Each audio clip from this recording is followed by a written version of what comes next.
as go good that as far. usual. Yeah, but yeah, at least yeah, a little. You're pretty. You're sounding pretty good actually. Yeah, nice, nice clear sound there. Good, Yeah. great, good. Okay, yeah, yeah. So, yeah, small business in Japan. I kind of wanted to focus on today. Yeah, and small businesses are really interesting in Japan. I've had two small businesses actually. Oh, Yeah, yeah, a bar, Jeff's World Bar, of course, right, right. and Jeff's English School, which went through three name iterations over the years. It was first world language school. Jeff's World Language School, I guess, was the first one, and then it went to World Language and Arts, World language and arts. and then it was simply Jeff's English School. And Okay. Jeff's World Bar and Jeff's English School were under the umbrella company of Morrow Enterprises. Yeah, Moral enterprises. yeah. You know Okay. what Morrow Enterprises stands for, don't you? Oh, what does that stand for? Me, Me. Morrow Enterprises, right? There you go. Yeah, It means just kind of happened like that. the I'll pay you tomorrow enterprises, right? Yeah. Yeah, exactly. There you go.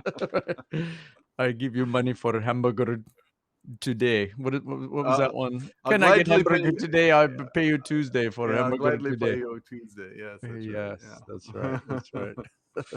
Yeah. So I enjoy doing small businesses in Japan. I've known of many people who've had small businesses in Japan. Yeah. Mhm. Mhm. Small mom and pop businesses, which seem to kind of have thrived more than in America. Because I remember as a kid, small businesses in America, Yeah.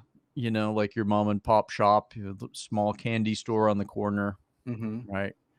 A little soda store, right? Or an Right. ice cream shop, right? And Right. then small grocery stores, right? And then Mhm. the big conglomerate companies came in and took over everything, right? Right. Right. Yeah. I mean, yeah, in my neck of the woods, in Iowa, I saw that happen to family farms. I mean, Oh, right.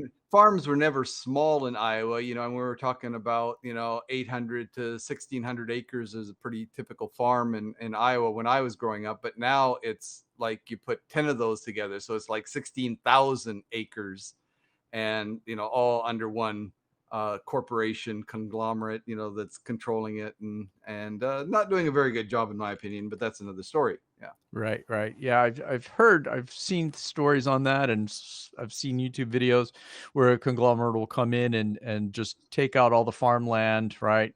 The useful farmland and plant one crop. Right. So it's a Right. singular crop, which is actually not good for the environment, right? And Exactly. the long term Yeah. growth. Yeah, I mean, try and make it very quickly, but where I grew up, one farm usually rotated their crops. They had some cattle, or pigs, and oftentimes chickens, for like the family's daily needs, as well as being able to sell the surplus and so on. Hmm, hmm. Some milk cows and so on, and some cattle that were raised for beef. But then they had, for example, a field of corn and a field of soybeans, and they would rotate those so that and use the natural fertilizer from the livestock in order to to keep a natural natural recycling going there, and it worked wonderfully for generations. And then corporations came in, and through Mm, economies of scale, their interest in making the cheapest meat, or the cheapest corn, or the cheapest that's soybeans, or right. whatever, it kind of destroyed the whole industry, I think. Yeah, and a lot of the corn is used to grow to feed cows and feed pigs and whatnot to grow Right. them, right? Yeah. So it's It's kind of not the sweet corn that we think of, right? It's field corn that, yeah, basically it's animal fodder. It's animal food for the wow. cattle. Yeah. That's unbelievable. You know a lot more about that than I do because being from Pennsylvania, we didn't have the huge conglomeration Yeah. farms like that. Somewhat we did, but there are still a lot of family farms in Pennsylvania. Yeah. So Yeah. Iowa is generally every year number one or number two in the amount of corn and soybeans that are grown in the United States. But Wow. let me ask you, where do you think is the number one producer of sweet corn in the United States? I'm not sure, California or Idaho or one of those states. I I'm not heard sure. Florida. So I heard Florida, maybe Florida. so. Maybe Yeah, so. Right. Okay. I was Interesting. I Right. was surprised. I mean, I see so much corn. I just assumed that somewhere, because there was always corn, but basically the corn that we saw in the supermarkets was grown in people's private gardens. I mean, they have a quarter acre garden for their family or whatever, Yeah. and you can grow a lot of corn in that area, and more than any one family would use, and so they take that to the market and sell it and so on. Sure, that's kind of still the way it is in Japan, Right, I think, right? And right. I go to a few vegetable shops here, small Hmm. mom and pop vegetable shops, and Yep, I mean they've got so much surplus. You can buy a whole box of mini tomatoes for $1, or yep, right. They've got yep, I've gotten huge bags of cucumbers, Japanese cucumbers for $1 or two. yep. It's amazing. Yeah. Yep. Yeah, there's a little mom and pop fruit and vegetable shop right across the street from my apartment where I live. And then I've noticed now, even in the supermarkets, they have the local produce corners, right? Hmm. They've got the things that are packaged all real nice and so on, that come trucked in from somewhere, right? But then they also have the locally grown, and on the little plastic bag that they probably bagged up there at the supermarket itself, they've got the name of the farmer who Right. grew that particular crop, which I That's think is great. really nice to see. Right, right. I've seen that too, and that's wonderful, actually. Yes. Yeah. At a supermarket near my university on Tuesday, every Tuesday morning, they've got a sale, vegetable sales, Mm. right? And it's just the vegetables are so cheap. It's Mm. amazing, right? Yeah. Yeah, Yeah. mushrooms upon mushrooms for bags for $1 or two. Yeah, Yeah. and onions for 10 cents each, basically Juyen or Yep. Junien each, right? Or Yep. a cucumber for Junien. Of course, right. Lately there's been a lot of rain, so that affected it a bit, but Oh, quite a generally, bit, yeah, right? Quite yeah, a it bit, did, I'm right? sure. Yeah, I Yeah. mean, looking for things like broccoli, Yeah. I mean, you find a what a head of broccoli, a bunch of broccoli, or whatever the terminology is I there. think it's head, isn't it? A head of Yeah, broccoli, head of broccoli. maybe. Uh, Head is like the tree part. Right. Yeah, Yeah, I guess yeah. so. But anyway, whatever it is, they're like, twice the price, and they're half the size and twice the price of what you would typically find at this time of year, simply because of the amount of rain we got. Right. Indeed, indeed. That's right. And they're expensive, very expensive in some Yeah. places. Yeah. Yeah. So, I know in American supermarkets, Hmm. there's a lot of waste because people don't like to buy, blemished or otherwise, kind of, mutant vegetables, as it were, right? Right. Right. Misshapen or right, oddly shaped or discolored, right? Right. So a lot of these get thrown away, Hmm. and I guess it's pretty much the same way in Japan still. And I I would say it's probably even more so in Japan. I mean, in Mhm, America, mhm. I know, they would have like carts of uh, uh, dented canned goods or whatever, or the labels or if the labels are ripped, they don't do anything. But if the can is dented, still, they would like put it in a cart, and sell it for half price or whatever. In Japan, they don't even sell it. If the label is ripped, they might make it 50. If the Why can is still yeah. ripped, Oh, they're wow. even more picky with products. I guess they are. I actually saw a program on television about a woman who was trying to make a company. Several people are doing this now. They kind of make a business out of selling those otherwise unworthy vegetables, right? Uh-huh. So they take all the misshapen ones or the oddly colored ones, and they resell them, which I think is great. Why not? I mean, myself, and I don't really Oh, did worry I about that. lose you? I'm not bothered by that. Are you still I on? You're lost. looking quite blurry over here. Oh, okay. All right. Uh, ooh, unstable. Unstable. I am unstable. I mean, that's a You're unstable, accurate Dan. that's an Yes. accurate observation there. Yes, I'm been Thank unstable for you. years now. Yeah. Thank you. Well, that means you're gonna get even more unstable when you retire. Uh-oh, watch out, world. That's right. Yeah. Watch out, world. Yeah. Yeah, so, yeah, I mean, I don't mind buying, those misshapen ones, the kind of mutant vegetables, right? If you see a Right. carrot that has, like, 2 ends to it or curves Yeah. around or whatever, Yeah. or strange looking potatoes, I don't mind. Yeah.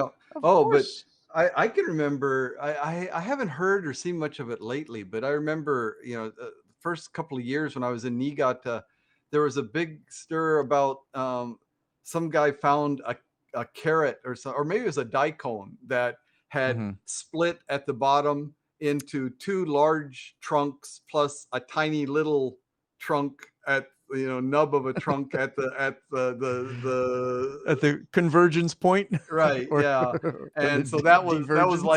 like a very popular vegetable, you Yeah. know? Okay. Yeah.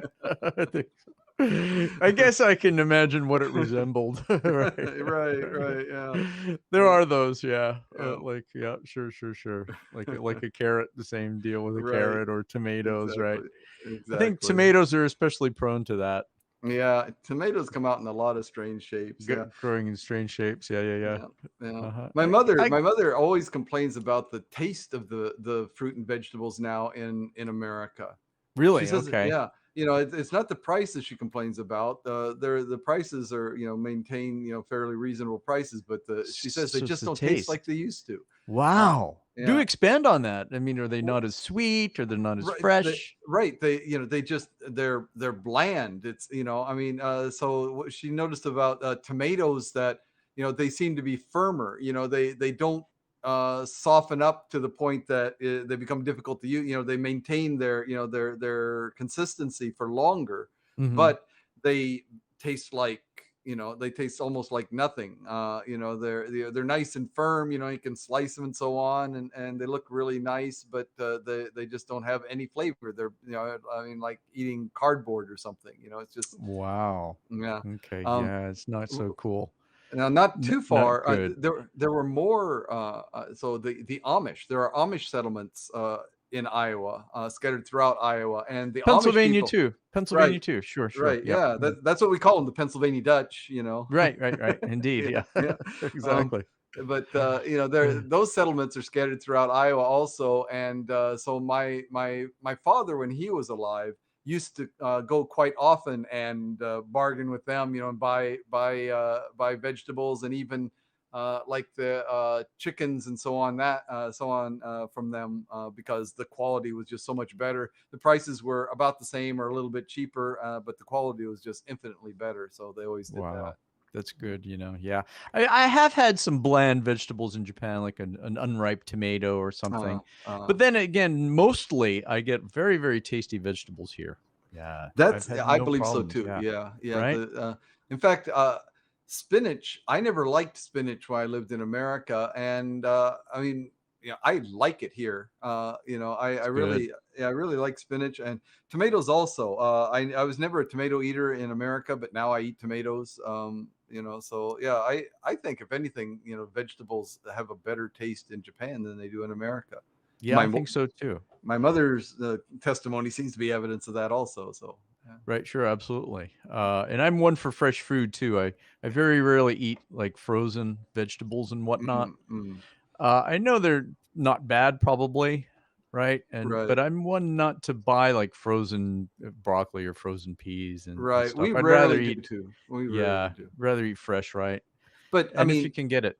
yeah, but frozen is still, a major step up from canned, you Oh, know. yes, yes, right. And that's Indeed, the thing indeed. that's the thing that really struck me most, I think, the first time I walked into a Japanese supermarket is Mhm. the sparsity of canned goods. Yeah, no, you're I absolutely mean, right. there are just a few. I mean, things like canned tomatoes that are imported from Italy or something like that. The tomato sauce in cans or something like that. But I mean, there Mhm, are mhm. there are just a small handful of items that are likely to be in actual tins or in cans, right? You're Um, right. yeah, I don't think I've ever seen canned peas or canned corn in Japan, I as have they would have in America. I Have have you? seen Have you? canned Okay. corn, but again, it was imported, right? It was Oh, very, right, very okay. cheap, and so it was imported from somewhere from Thailand or something like that, right? Mhm, mhm. So things like pineapple are often found in cans. Mhm, Probably mhm. these things that are imported, it's probably safer. You can probably do a bigger bulk shipment in cans rather than if they would put them in glass jars and so on. Right, and they Um, last a long time, right, being right.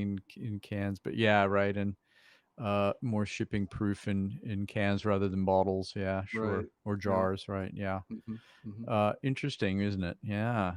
Yes, Tuna. it's I different. guess Tuna, right? Okay. tuna is the one common thing that Japanese might buy that's actually in cans, but, Yeah, yeah. sure. The sizes are much different, aren't they? Oh, yes, The size of Japanese canned tuna is like very, very small right, yeah. and almost as expensive, I guess. Yes, yeah, yeah. Right.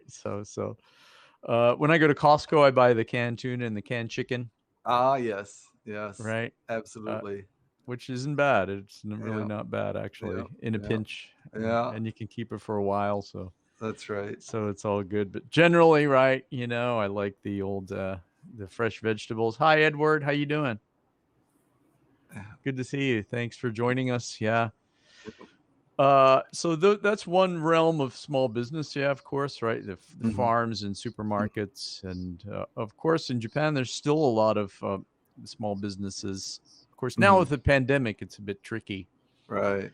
So But I was in Osso just briefly. I was in Osso the other week, right? And there are a lot of small mom and pop, for example, soba or ramen shops up there, or udon shops. Yeah, that are all open now, basically. uh-huh, okay, Even with cool. the variant and Mm, the COVID and whatnot, it's a little bit scary, but yep. I'm happy to see they're doing business. So what is it? Is this the Greek, coronavirus now? I mean, we've got alpha, beta, delta, gamma, lambda, mu, I mean, I know. Yeah, right. Lambda Mu. I guess that's what they're doing. They're going maybe on maybe yeah, maybe the it's the Greek sorority alphabet. corona sorority Right, virus according to or something. sorority or yeah, fraternity, right? Yeah, Fraternity whatever. virus, yeah. Yeah, exactly, exactly. I guess that's what they're doing, and I haven't heard much about the Mu. Speaking Right, of it, it's right. it's just brand new, and yeah, but I guess 39 prevalence is it's curious. 39% of the cases in Colombia, they said.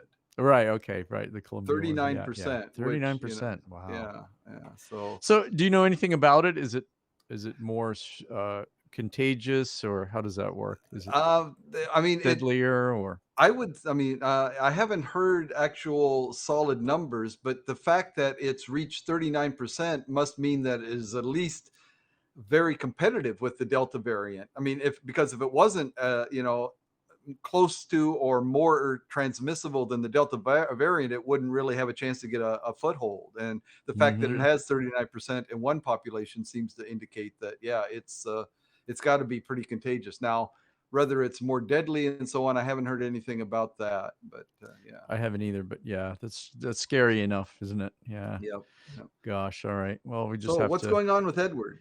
Yeah. Edward says it's the best day of my life. Thanks for the shout out. Exactly. Great, Edward. Nice to hear that. I'm happy it's the best day of your life. Yeah, wonder what's going Yeah. on. Yeah. Great to hear that. You want to expand on that? Yeah.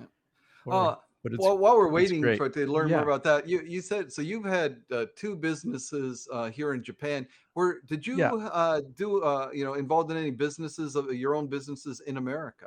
Do you have any Good comparison there? question. No, No. no, Okay. never any small Oh. business. I've often thought about it and wanted Hmm. to do several, but I just never got the opportunity and came to Japan first, right? You never even had Before a the lemonade stand, nothing yeah, like lemonade stand. Yeah. that. Okay, see there, you've got the entrepreneurial That's spirit, true. right? Yeah, Yeah. lemonade stands, cookie stand, I think we had, and There you go. Yeah. yeah, I guess that's really basically about it. Yeah. I My was a bartender in the college bar for a little while Okay. during frat parties and Yeah. whatnot, and Drank up all the things profits, like right? that. Yeah. That was my Yeah. introduction to bar life, pretty much, I Yeah, guess. okay, there you Yeah. go. My parents were small business owners. Great. They had a bait and tackle shop on the Mississippi River. Really? I never Yeah, knew that. yeah. Okay. A Never knew little that. the Good. little town of Guttenberg, right? Not Gutenberg, but Guttenberg. If you're Guttenberg. from Iowa, you got to pronounce it correctly. It's It's Guttenberg, Guttenberg. right? Yeah. Okay, Are there so 2 T's in it? uh, Or is it Gutt or GUT, or I mean, not that it matters, but G U T Gutt, I believe. Yeah, two T's, I believe. Yeah, okay. Guttenberg. Yeah. Okay. Okay. But anyway, yeah, it's been so long I forgot. Yeah. But anyway, yeah. So yeah, they, I mean, it was quite a nice business. They were just, about 100 meters off of the Mississippi River itself, and they um, initially bought the business, and then they ended up building a home next to the business so that it would be more convenient to them, and yeah, they made a go of it for many years, for many That's years. great. Okay, that's cool. Yeah, Wonderful, wonderful. yeah. Yeah, I like small businesses like that, mom and Mm, pop businesses. Yeah, my friends had businesses. My friend's parents, one friend of mine's in New York, had his parents had a supermarket, and he had a CD shop.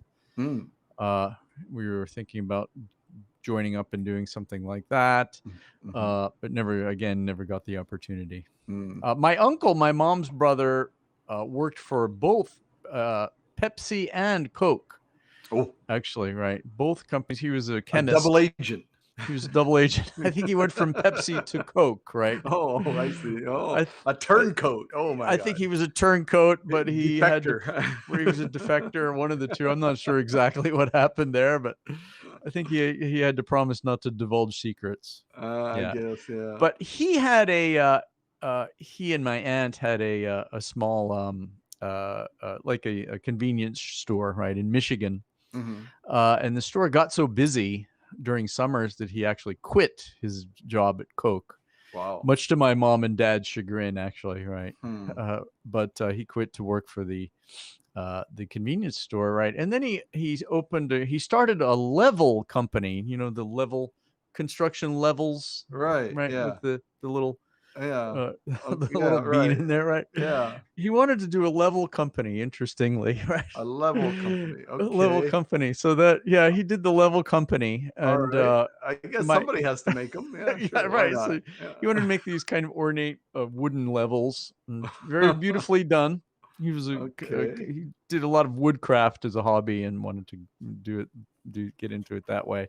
All right. I think my dad supported him in that. Mm-hmm.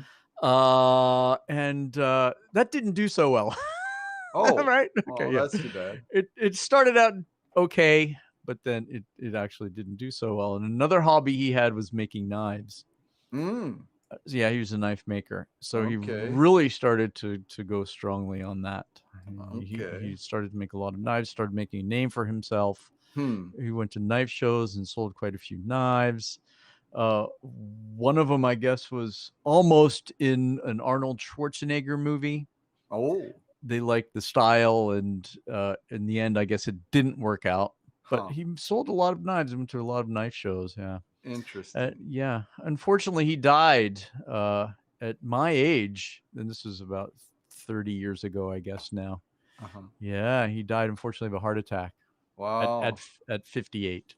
58. Not Wow. that I wanted to disclose my age, but yeah, just showing how young he was, Right. which Right. was it's a shame. Yeah, and some of Yeah. his knives are still around, I suppose. Hmm. But yeah, he was an interesting guy. Yeah. Again, that's as close to I came to doing a business over there. Right. Yeah. I was more into music, so I kind of wanted to do a recording studio, actually. Mm. Uh, and recording and rehearsal studio in Mhm. America. Mhm. And my dad and I started to take a look at some of the prices of the recording equipment in those days, just extremely expensive. Yeah. Yeah. So that's one thing that stopped us from doing that. Yeah. Yep. Yep. That was Oh, quite a yeah. barrier to entry there. Yeah. Yeah. My grandfather, my dad's father, actually had one of the first car dealerships in Oh. America. Did I ever tell Wow. you this story? No, yeah. Yeah. He's from the Illinois area, and he actually knew Henry Ford, Okay. was given the chance to have one of the first Ford dealerships in the 19 teens and early 20s. Yeah. Mhm. Wow. But that's when it was luxurious and very, honorable to have a car dealership. I don't know if it looks that way nowadays, Th- Talking It's about Ford, the yes. early Fords, if I remember right, I saw somewhere on probably some social media something that Henry Ford actually built a a car that basically made out of hemp. Interesting. Wow. Yeah. Okay. So it was, Fascinating. totally, so even, the renewable resources, they were, thinking about that even back then. But it just didn't. I guess it didn't have the appeal or whatever, and so it never really came to fruition. But yeah, that was something that I heard that he had played around with. So yeah, That's Henry Ford. amazing. Okay. Yeah, yeah. Henry Hemp Ford, car. Yeah, I mean, him yeah, you car. break down somewhere while you're waiting for the wrecking crew, or waiting for the wrecker to come and tow you away. You can You won't pull be off a. bored. That's right. You pull off a fender and just, Pull off a fender just, and yeah, take out your rolling papers, and there you that's go. right. There I you go. guess, Yeah. right? Yeah. Interesting. Yeah. Yeah. So my grandfather had that, and I think that those my grandfather and uncle, they were quite the harbingers to, I guess, my interest in business, Mm, mm, because mm. I wanted to do businesses for a long time in America and just never got the opportunity. But here I did. Yeah, it's Yeah. great. Yeah. Great. Yeah. So It's, yeah. it's great. I mean, so you've had a couple of successful businesses. I know so many, especially the bars, the snack clubs, or the bars and drinking establishment here. So many people start, and after a year or even a few months, they end up closing the doors. It's really hard to get started. You really have to have a large base of clients that Yeah. are repeat clients. Very, very true. And it's very difficult, right? Yeah. At first, when I first started the bar, I promoted it and told friends and stuff. And then it wasn't until 6 months later. I mean, we were kind of like, gosh, how are we going to do this? But fortunately, somehow we paid rent those first few months. Yeah, Mm, mm, mm, it was expensive too. It was mm. a couple of $1,000s a month, right? Right. For the spot, which wasn't very big, and we were kind of going through and they used to do this in Japan. They used to building, or I guess people interested in doing businesses would rent the space from the building owner and then re-rent it or sublease it Hmm. to those Mm, mm. interested in doing bars and whatnot, right? So they kind Right. of made money on top of the cost of the bar, right? So Right. this is illegal in America.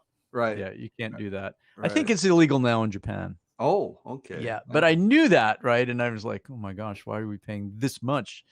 Why can't I rent directly from the building owner?" Right? Right.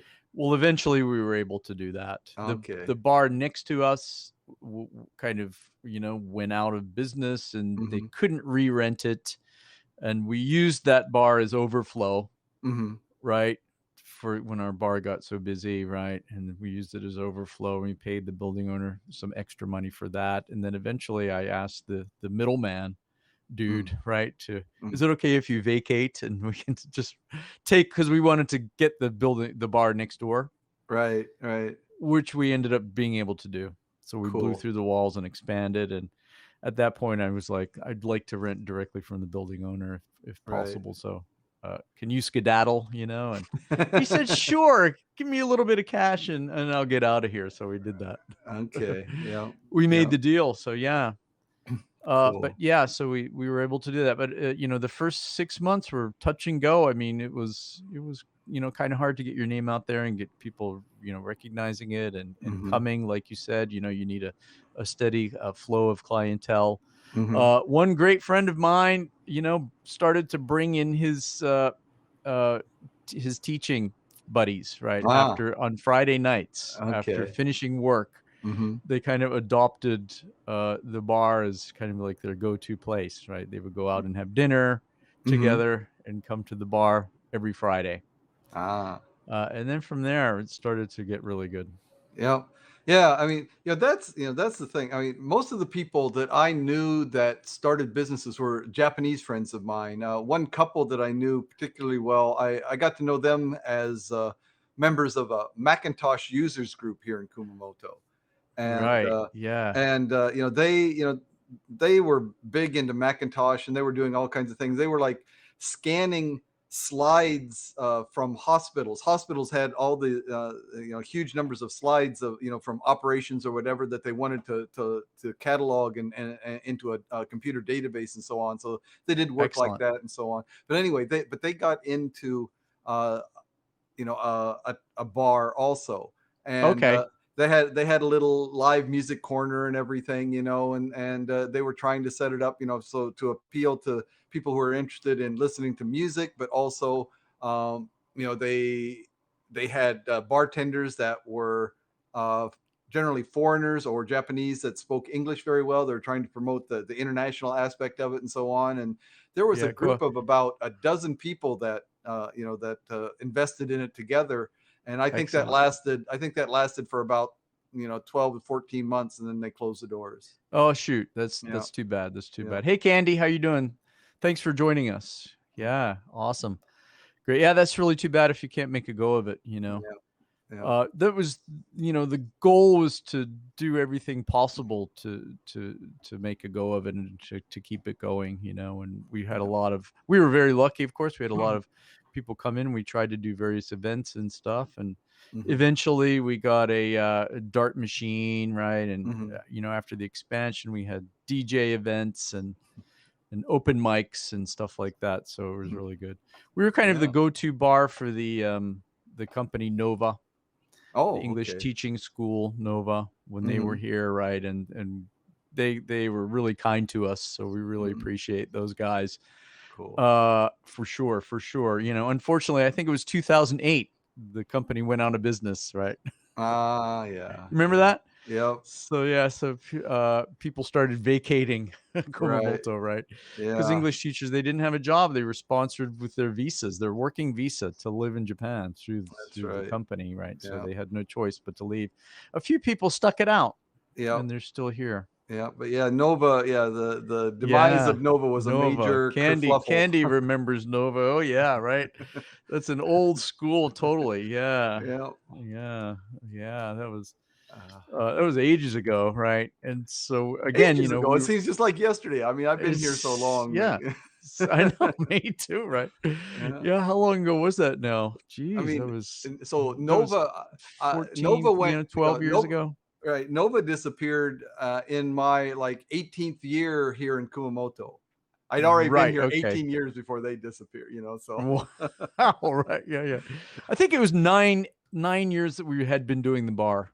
So that okay, was, yeah, we started in 1999, so yeah, 2008, so okay, yeah, like 9 years, right? yeah, yeah. Already it was 9 years, right? And Mhm. 4 years after we expanded Mhm. into the next bar, Well, and then in a way, you were yeah, very fortunate that you had the good very 9 years to develop your clientele. Expand on that. So that it wasn't yeah. just Nova. If it would have happened, probably 6 or 7 years earlier, that might have been a really big hit to your business. But you were able to expand beyond that particular niche group there and really make a go of it.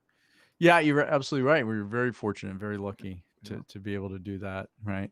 yeah, With key people, helping us out, working at the bar and whatnot, and mhm, so that was really a great time, super awesome time in my life. Yeah, mm, and it was just people were coming in. I met so many people, and it was just plethora of clientele, and mhm. yeah, and then 2009 was tough because we had that drop in clientele, right? The drop in Right, customers, after right. Nova, right? But we people started coming back, and then we got really popular with Japanese Mm, uh, customers and whatnot, and mhm, college students. It was mhm, good. mm. It was good. It started to pick back up, Yeah. Yeah. actually. Yeah. Yeah. Talking about college students and bars, I remember when I first came to Kumamoto, it was very common. I mean, the drinking age in Japan has been 20 for as long as uh, age of majority, the adults officially could smoke and drink and Yes. so on, right? It was Right. almost an in Japan at that time. It's if you were a university student and you went out drinking with your circle, I mean, basically, I've never seen anybody carded, ask for an ID in Japan. It's like it's on the honor Yeah. system. So if Right. if Yeah. your professor or you're with a bunch of upperclassmen, in a college circle club or whatever, and you go to a bar, they're basically never going to ask you for identification. So very different from America. So very different, and it is the honor system, like you said, Yeah. sure. And we were playing that honor system game too. And then, I mean, if someone appeared to be really young in appearance, we would ask for ID actually, right? Uh-huh. We tried to make sure that people weren't driving too, because that's a big one in Japan, right? Drinking and Right. driving is a big no-no, right? Mm. There is no alcohol limit for driving, right? It's Right. 0.00, right? That's right. Yeah. So we tried to make sure that no one was drinking too. But we Mhm. had a couple instances, we had to ask for ID, and right, and sure enough, a Really? couple people, yeah, because the people just obviously were really young, yeah. Right. All right. A couple of them we asked that weren't young, that just looked young, but Mhm. they had ID, so they were Mhm. Mhm. fine. But yeah. I Mhm. my one of bar experience. I mean, I worked just a tiny little bit as a bartender. Basically, when it wasn't too busy, I got to tend bar just a little bit. But most of the time, I spent on the door, checking IDs that the people Okay. came in, and I was told, I mean, basically just card everybody, just like, and so some woman, she had to be, like 45 comes in, and I said, "Can I see your ID?" And she was just so flattered. "Oh, you really want to see my ID? Oh, thank you." I know. Yeah. Right. Yeah. Yeah. Yeah. Yeah. Yeah, Yeah. You have to card everybody. I know. yeah, Interestingly so. Right. yeah, Yeah. yeah, And so, which is a good thing. But yeah, it's yeah, flattering to some people. Right. yeah. Uh, I guess you and I wouldn't get carded now, would we? Probably not. Yeah. Probably not. Yeah, Oh, well, they've got gray hair. You're yeah, all right. Yeah. yeah. Yeah, I But yeah. talking about aging and so on. I go to the Philippines, and I'm amazed. So far, I'm still Kuya. They haven't started calling me Lolo yet. Lolo is grandfather. It's kind of like Oji-san, right? Okay. As Yeah. where Kuya In is like Japan, yeah, Oji-san, Ku right? Is like uh, is like uncle. like uncle? Okay. Right? Yeah. So they still call me Kuya. They still call me uncle. I remember a couple of our buddies that we did the teachers helping teachers things there. I remember one of them, said that he was really crushed the first time that one of the bar girls came up to him and said, "Oh, Lolo, something, something, Hello. something." He's like, "Oh no, all Yeah, right, right. I'm Lolo now." It's like in Japan being called Ji-chan, Right? "Hey, Yeah, Ji-chan. G-chan. Yeah. Can I get you a seat, Ji-chan?" "Oh!" Yeah, that's I've been that's called Ji-chan as a joke from people, but yeah. I'm sure from students, Mm. I'm pretty Ji-chan-ish. Yeah, Right, absolutely, right, absolutely. yeah. I mean, it's amazing. When I came here, when I started teaching at Tokai, I was 30 years old. So I mean, so I was still, like 12 years older. But I mean, I was probably closer to the students' age than I were to their parents' age, right? But now, Gotcha. but Mhm. now at 61, I mean, I could be, like grandparent, age area. I Yeah. mean, really, Yeah, you're older than some of their parents now. Me Oh, too. I'm older Yeah. than most of their Yeah. parents, almost Yeah, I all of their guess so. parents. Right, Yeah. right, right. Yeah. Like I said, I'm closing in on their grandparents' age now here, Yeah, right, right, right. Yeah, right. Yeah, interesting. I always taught, even though I had the bar in the school, I always taught English as an Mhm, adjunct mhm, professor at universities just because I love teaching. mhm. And I had an experience maybe about 4 or 5 years ago when a student said, "Oh, by the way, you were my mom's teacher." When she came to university, right? And it was one of those moments like, Okay, I'm oh old. no, right? Alright, yeah, I'm old, I'm old. right? Yeah, Yeah, wow. yeah, yeah, yeah, And I'm sure it's happened before, after that too. right, yeah, yeah. The students Um, just don't tell you, but right. right, So I started saying recently, like maybe I taught some of your parents. Hey, ask your mom and dad. right. If I taught them, right? Because Oh, then you're over the shock. right, yeah. I'm over the shock now. Yeah. I It's like, all remember right. yeah, I mean, I remember, so the first year, the girls at Tokai here, I mean, because the majors mostly appeal to young men, right? I mean, they've done something to improve that, but predominantly at this campus, it was a male dominated student population. So the girls Mhm. kind of stood out, right? And so I basically remembered the girls, and then I was at a bar. This, like, this is I've been in Japan probably for about 15, 17 years, something like that, right? And I was in a bar, and I looked over, and I saw a girl. She looked like she was in her mid 30s or something like that, and she looked familiar, but I couldn't place her at all. And so I went over and I talked to her, and I said, you know, do you know me? Do we know each other at all? And she said, well, I don't know, because she didn't recognize me. It's been, like I said, 15, 17 years or whatever. And we got to Wow. talking, and she was a student of mine, like the first year or two that I was at Tokai, and so 15, 17 years had gone by. So there she is in her mid 30s, now. So.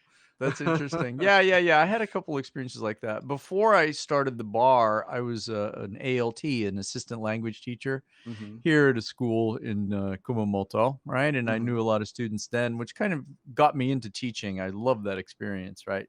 So I was there for 3 years. I got to be good friends with the teachers and students, and I went back to the States, got my master's in linguistics, and came back and started to teach and opened the bar and whatnot. And some students from the high school days started coming to the bar, Hmm. which was great, right? Like Cool. not too Cool. far after they graduated, started coming to the bar, right? And Right. one guy still comes, believe it or not.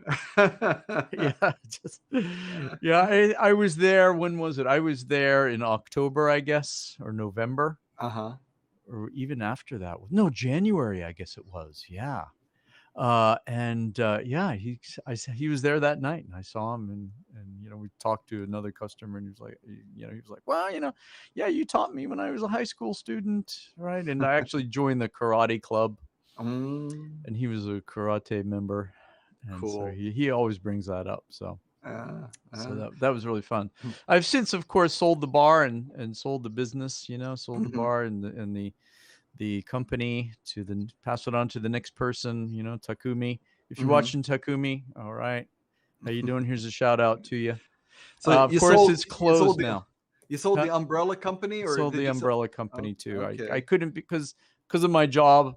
Now I couldn't be the CEO, and Right. that happens. It's quite common, Mhm. to go into an associate professorship.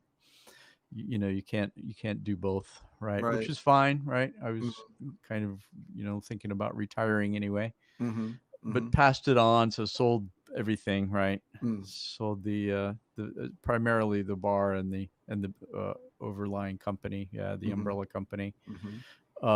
and got out of it completely. But it's great. It's Yeah. it's it's nice. I'm on to the next stage, and you know the next owner's on to his next stage in life. So great. Cool. I have so many great memories, and so many great people are doing other bars and other entities now, Yeah. which is awesome. Yeah. What So, about your language school? that one I closed, actually. Yeah, I Mm. got too busy here at the school. I kept it for a while I had the school, but it was Mhm. it was too much actually to Right. maintain. Right.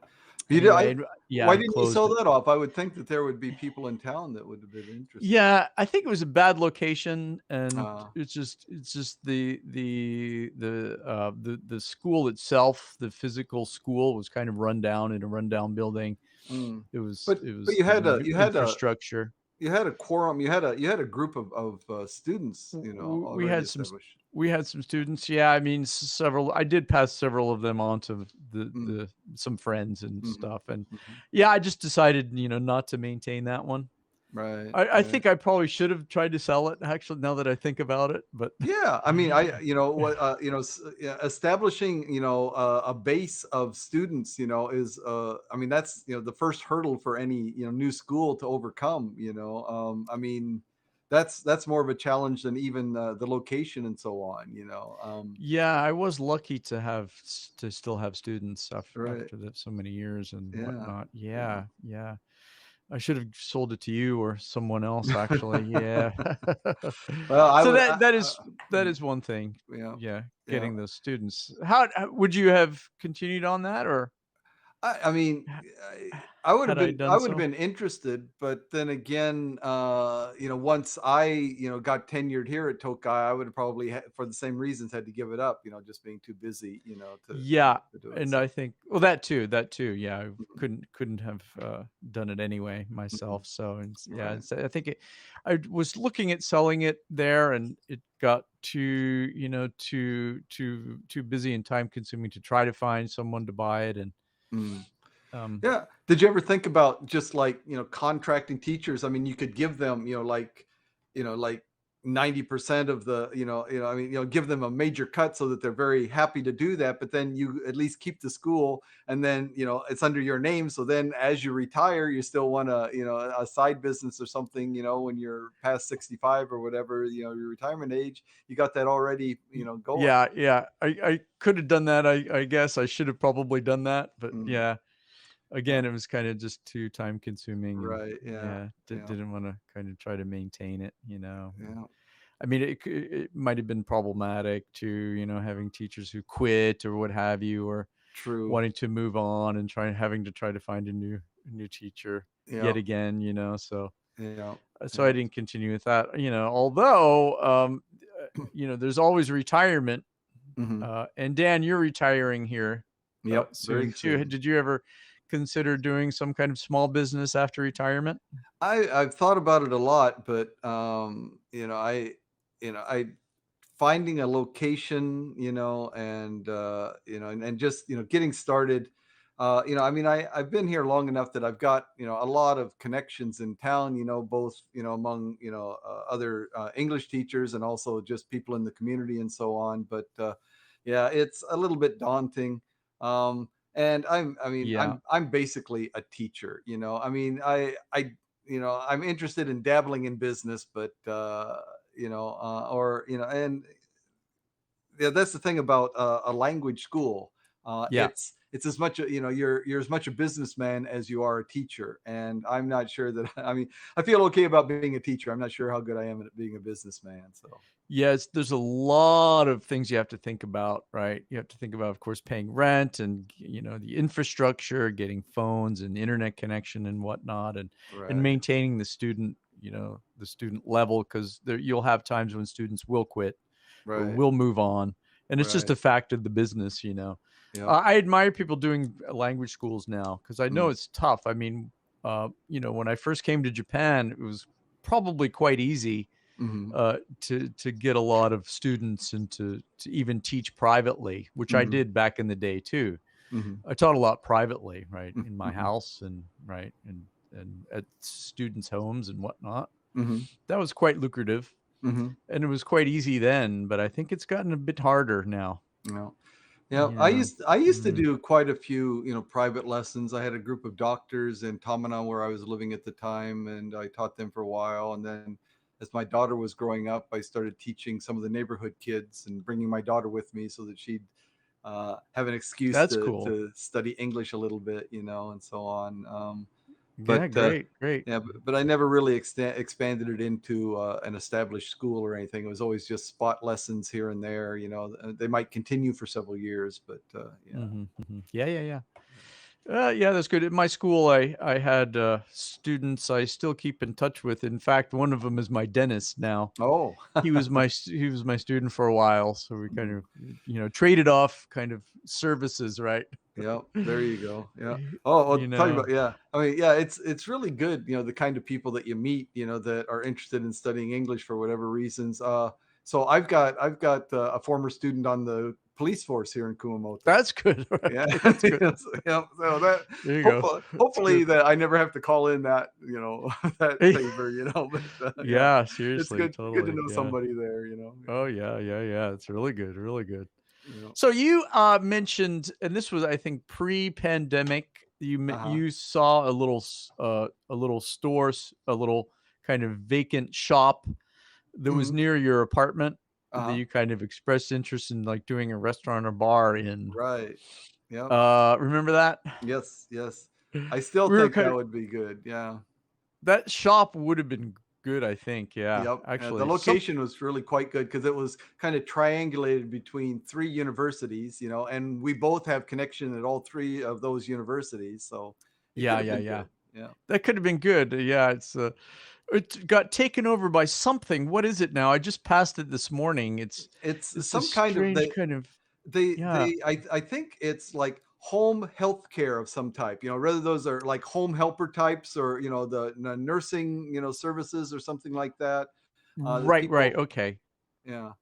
So it's Like that kind of a thing. It's somehow related to healthcare and home nursing and so on. Yeah. I see, I see. It's got a kind of a strange name, doesn't it? Right. Yeah, I can't Curtu remember. or something? Yeah. Was it Curto or something?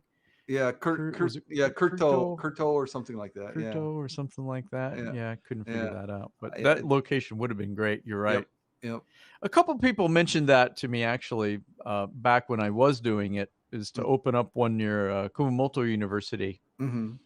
like because that's another major university here in Kumamoto, right? Mhm. Mhm. And they do have some small restaurants and mom and pop shops Mhm. around them. You know Mhm. that area, right? Right, right. Yeah.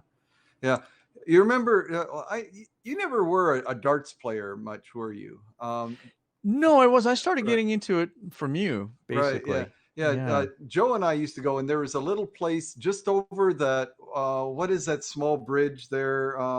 Not the Oh, main bridge, the small bridge. was that Ozeki Bashi, right? Yeah, Wasn't that it? Ozekibashi, yeah, Yeah, Ozekibashi, right, yeah. I think that So was. at the on the Kumamoto Dai side of the bridge there, right beside at the end Ah, of the bridge, there was a little taco, I think a takoyaki stand, right? A I remember takoyaki that. shop.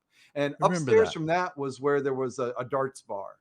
I remember that. I remember that. Right, Yes, yeah. yeah. Sure, Yep. sure, sure. We I used to go played there there a all the couple time. times with you guys. Yeah, we used to go there all Yeah. the time, and and the woman that we knew that was running it decided she wanted to give it up. I think she moved to Hiroshima or something like that. She had something else going on, and I was seriously thinking about taking that over because I was really into darts at the time, and I thought, I was teaching at Kumadai also at the time. Kumamoto University at the time, and so I had, the connection with the students, some students there anyway, and so I thought that would really be something to make a go of, but Cool. um, Yeah. unfortunately, what I discovered spending there, so whatever the insulation in that the second floor of that building was just terrible. It was extremely hot, and they tried to rectify it a couple of different ways, and even with air conditioners blowing all the time, it was just ridiculously hot. Wow. So Okay. because I wanted to do something. I was thinking of doing a lunch from the afternoon, getting the students to come over for the afternoon. They finish their classes or whatever. They could, have lunch, stick around, play, throw some darts or whatever, and then continue it on into a darts bar in the evening. So darts Oh lunch in the man. afternoon, darts bar in the evening. But the afternoon just wasn't going to work. Low battery. Oh, so there, Uh-oh. there goes Yeah. your, there goes your. Give Yeah, me a sec. Give me a yeah, sec. okay. Okay. But I think I can get some extra power going here. So you yeah, can so all hear this me, right? Yeah, we still hear you. Yeah. So this, it seemed like a great location, because it was close to the university, and it was a known, everything was known and so on. It would have been a good opportunity, except, like I said, the heat profile of that place. It was just unbearable. It was an oven in the early afternoon. And that just made it unusable for a lunch venue at all. It just wasn't going to work. Um, and I was of the opinion. I mean, I knew a lot of darts bars that were going on, and they were doing okay. But nobody was making a lot of money at all. And not that that was a big deal, but I did want to make a decent living. But I thought, the problem with a lot of bars as I saw it was that you're only getting income for a few hours every day, so basically the bar doesn't get busy until, like 8 o'clock at night. So from 8 o'clock until 1 or 2 o'clock in the morning is the only time that you're really going to get much business. And I thought, why limit yourself like that? If you have a lunch business, you open up at 11 o'clock in the morning, then you go from 11 o'clock in the morning until 2 o'clock in the morning, uh, get a stream of income going, basically all during, the day. Um, I thought that Yeah. was the only way to do it. And since I couldn't do the lunchtime, I just talked myself out of it.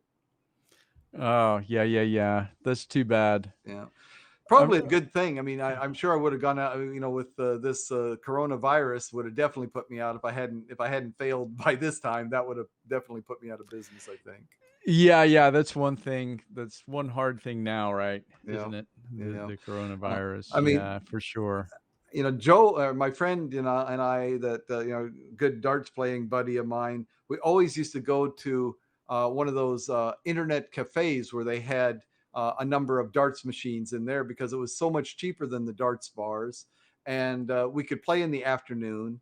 So we finish up our classes in the morning, and then early in the afternoon we can go and play darts for a couple hours before we go back to the office or whatever, or go home and so on. And places, internet cafes all over Kumamoto at least are out of business because of COVID, right? The first 6 months or so, they were trying to write it out and see if they could do something, but now these internet cafes have basically all disappeared. That's right. They have, haven't they? You know, Yeah, yeah. I'm um, not having any luck with it. Hang on. Give yeah, me one more second. Let me see yeah. what I can do. Your sound is clear, but you're just a rainbow. That's all you are. Just a rainbow color pattern there. Um, yeah. So I mean, I've often thought about. I mean, what I wanted to do before I was seriously thinking about a darts bar place was to start a coffee shop. They call it a kisaten here in Japan. Kisaten is a coffee shop. I thought that would be a great relaxing kind of business to have. Um, Serve coffee, offer some Yeah. English, so offer some English conversation, and so on. Have a small set menu, some curry that you could, you got a pot of, a pot of rice and a pot of curry there that you could serve that up very quickly and so on. And curry rice is a very popular, especially fast lunchtime meal here in Japan, especially among young people. It's very popular. So I thought, wow, that would be the way to go. People come in there, see me, and say, "Oh, here's my chance to practice English." I thought that would be a great. But as I did the calculations, I was thinking, okay, the location that I was looking at was, so many, 1,000 or $1,000 a month or something like that for the rent, and then the electricity, was how much more for that, and then the staff, I could do most of it myself, but I couldn't do it all myself. I would need at least one or two other people there as staff and paying their salaries. And just as I calculated out, I thought, my God, I'd have to be basically wall to wall customers most of the day in order to really turn any kind of a profit. I just, Yeah, the, man. the Yeah. math, the math It's didn't come hard. out for me. Right. Right, right, right. It's hard. It takes a lot, right? Mm. Takes continual, attention. And that's one thing with a bar, a little coffee shop like that. They say the owner has to be there Hmm. 24/7, basically. Yeah. Right. Right.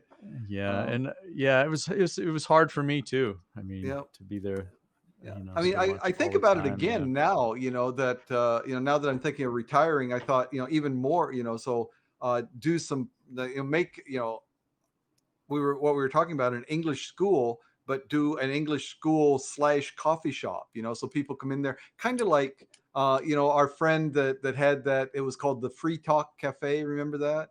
I do. I remember Right. that. Right. That was a cool little place. Yeah. Right. I thought something like that, and have events, like a couple times a month, and so on. Hmm, Get the hmm. wife to help me out, set up a little buffet style, thing there, so that people could come in and they pay a cover charge, and that covers, they can eat and drink soft drinks or whatever if they want alcohol, a little extra charge for that or something like that. But then they've got a chance to speak English. Yeah.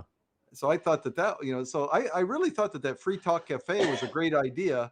Um, I didn't really like the actual physical facilities there all that much. I always felt claustrophobic. It was kind of claustrophobic. Yeah. I Yeah, remember that. Right. but then again, like we just were talking about, when you factor in the rent and the salaries and the utilities, you got to basically crowd in as many bodies as you possibly can in order to make a go of it. So For sure. You're absolutely right. That's what it takes, Yeah. yeah, It's not for the faint of heart sometimes, right? it's not. It's not. Yeah. That's why I love to hear about, major businesses today. I listen to a couple podcasts that are really interesting. One is Freakonomics Radio, and sometimes they give a few stories of businesses who've really made it big. But then I found this other podcast. It's called How I Built This. It is a really cool podcast about how businesses, go through trials and tribulations and eventually make it, right? And yeah, it's an eye opener. You should check it out. It's really kind of cool. Yeah. This is a shout out to How I Built This podcast. Give it a shot if you're interested in business, that is. And a lot of people aren't, because business comes from the word, of course, busyness, right? The act of being busy, right? So that's right. Basically, you're busy all the time. Period. Yeah. Yeah. Right. Yeah. That's which is another thing. I never felt confident enough in my ability to make that small business go to give up, my steady paychecks from from part-time teaching. It's still a steady paycheck, but to give that up, which I felt that I would need to do, or at least, greatly reduce the amount of teaching I was doing in order to be able to focus on the business. And I just never felt that confident in the ability to make it go. For sure. I love teaching, so I kept teaching, right? And it was a great experience. I wanted to keep that in my life, But I remember times having very little sleep. Right, very, very little sleep. 3 or 4 hours. Yeah. Right. My friends are, people who know me, they'll attest to that. It's just very, very little sleep, fortunately, the first rendition of the bar, we were closed on Sundays. So that was my day of respite, of relaxation. Oh, but your day of sobriety. Yes. Right. The day of liver resting, right? Yeah, sure. Right. There you go. So I guess we probably touched on it a bit, but if you were to do a business now, Dan, you would go maybe the English school route, or? Well, like I said, I mean, the thing that appeals to me both is kind of this multifaceted. So something like, a coffee shop, cafe. A coffee shop, or maybe maybe alcohol, although not now during pandemic, but a coffee shop type thing that also offers conversation, right? So that has kind of a double appeal. If somebody wants to stop in for a quick bite and a cup of coffee at lunchtime, they can do that. If they want to practice their English or something like that, or they just want to interact with a foreigner, they can do that too. Awesome. I think it'd be great. I think that'd be great. Yeah, I've got about 8 or 9 more years before I retire, 8 more years or so. And it's young. 65 is very young to retire, and 63 in your case, is it? Yep. So yeah, very, very young. So yep. You have to keep doing something. Got to keep busy. Indeed. Got to keep busy, man. Yeah. For sure. Yeah. Well, Dan, maybe you'll get 1,000 or more YouTube subscribers, and then you'll be in the 10,000 club. That's what I need. I need like six digits. In order to make that have anything happen. But in the last month anyway, or the 3 weeks or so, I've gone from 6 to 31. So that's. I know. That's like, pretty impressive, dude. Yeah, five multiplied my viewership by 5, so that's pretty good. Yeah. There you go. Yeah. I went from like 2 to 6 to 9 to 12 to 16. Now I'm at 16. Yeah. Right. There you go. Yeah. It's cool. Well, for me, it's a hobby. Basically, it's fun. Yeah, sure. So, but if every month for the next year I can multiply my viewer base by 5 every month, then that'd make a go of it. But that's what I'd have to do, and I just don't see that as being sustainable. Unless somebody finds me interesting in some big way. But yeah, right. You never know. Maybe one of your videos will go viral. Could be. Yeah. Yeah, You'll have VD before you know it. Viral Dan. Viral Dan. Yeah. Yeah. Yeah. Viral. I mean, yeah. But anymore, it seems like in order to go viral, you have to look really ridiculous. You know, I mean, Yeah. you have to be ready to be totally, thoroughly embarrassed in order to go viral anymore. Those seems to be Yeah. the ones. But Yeah, you got to do one of those, either the fake limb, gags where someone comes up and shakes your hand and the arm falls off, or exploding something, or yeah. We things like that. used to see these videos of people like they would throw a basketball, like from full court length, and or three-quarters court length, and make it, and so on. And those are always, like really really wild. But then what you started seeing later were guys that would show you, how long it took. So I saw one group, and they were like some ravine. There were one guy was standing up on the edge of a cliff, and then down at the bottom of the ravine, probably 100 meters or something below, the cliff below, and they set up a basketball hoop, right? Okay. And Yeah. it took them like 4 days, and the guy, throwing basketballs, they have these huge bags of basketballs they'd haul up to the top of the cliff, right? And then he'd just throw them one after the other, Oh, trying to make a basket. It took him like 4 days, but finally he made it, right? Finally he made it, and they kept filming this whole time, I guess, huh? kept filming, yeah, because they had to, because you didn't know They which had one to, was right? going to go in, Yeah. right? So Oh my gosh. but Eventually one went in. Okay. yeah. Yeah. See, usually those guys, so you got like some guy driving by, and a guy hangs out the side of the window and makes a basket or something like that. Yeah. Yeah. Yeah. All Yeah. these things. I Sure. mean, they're amazing, right? But when you actually see, what it takes to make one of those shots, I mean, Yeah. in a Yeah. way, Yeah. it's like, okay, so that wasn't, that amazing. If you try enough time, you're going to get it. But then on the other hand, it's even more impressive because you realize how dedicated they are to spend like 4 days doing nothing but throwing basketballs You're right. I off a was cliff. gonna say you have to have a lot of time on your hands That's right. for that one, man. That's Yeah. right. Yeah. It's great. It's cool. Well, Yeah. maybe we'll try to you can try to do something like that, or Right. Yeah. I'll throw or you off a cliff and see if Ah! I can see if that video will go viral. Dan, can you hear this? Do you want me to turn it up? No, no, no, no, no. My ears are fine. My ears are fine. Yeah, yeah, yeah. Yeah. No, okay, I know what we're gonna do. I'm gonna Okay. teach you how to play guitar Oh online my God. on a live video. That would be fun, wouldn't it? That would Okay, be, Dan, yeah, put your finger here, and right. strum. Right. Yeah. Yeah. Oh, you're Okay. left-handed. Gosh, that's gonna make things difficult, though.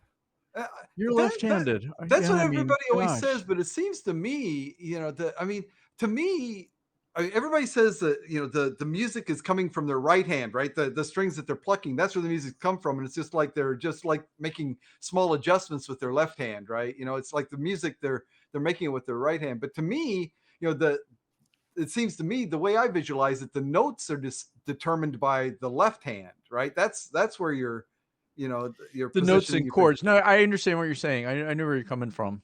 You so would it's think that the dominant hand would be better at that, right? right, right.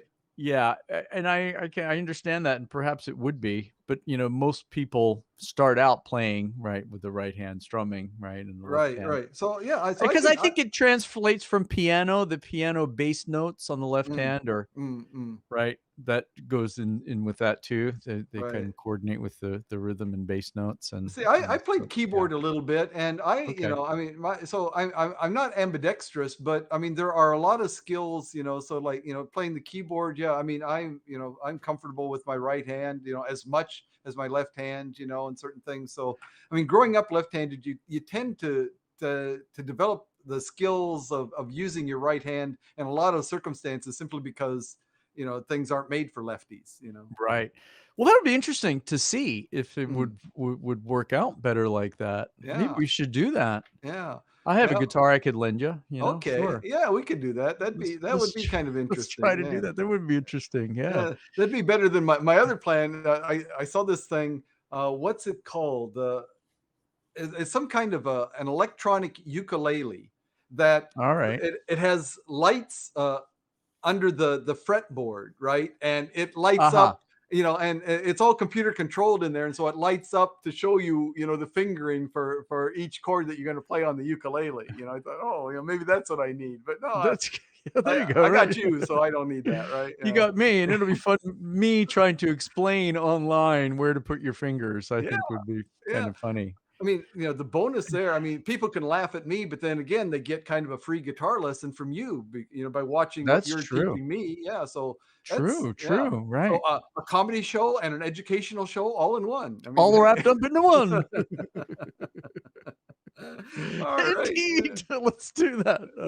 Yeah. Yeah. You gotta have some fun with it, you Yeah. know? Yeah. Hey, we Yeah, may have found our man. niche there. Jeez, Yeah. that's our Yeah. niche, man. Yeah. That's our Yeah. let's do it. Let's try it. Okay. I'll get that guitar to you. Cool. Cool, dude. Yeah. Good, Yeah. man. Yeah. Yeah. I was So, actually yeah. thinking about driving my scooter up to see you today, but I'm worried about the Yeah. weather. It's like I said, Looks it varies iffy. between 60 and 80% chance of rain most of the day today. So I don't want to get stuck in that on my scooter. Yeah. So No, let's hold off on that. Maybe tomorrow or Monday will be better. yep. Yep. We could do Sounds it good. then. Sounds good. Sounds good, Dan. Let's call it a day, shall we? We shall. We shall. We It is shall. a day. It's a day. That's right. It's a Yep. fun day. Yeah. All right. So thanks Excellent. everyone for Thank you, man. watching. Thanks Yep. for watching, everyone. Awesome. Yeah. Cool. Cool. And we will catch you again, hopefully tomorrow. Yep. If you're around, Dan, let's do Yep. something later today Absolutely. or tomorrow. Yeah. Absolutely. Cool. Sounds good. All right. Later, Beautiful. man. Great. Okay. Yep. Later. Catch y'all later.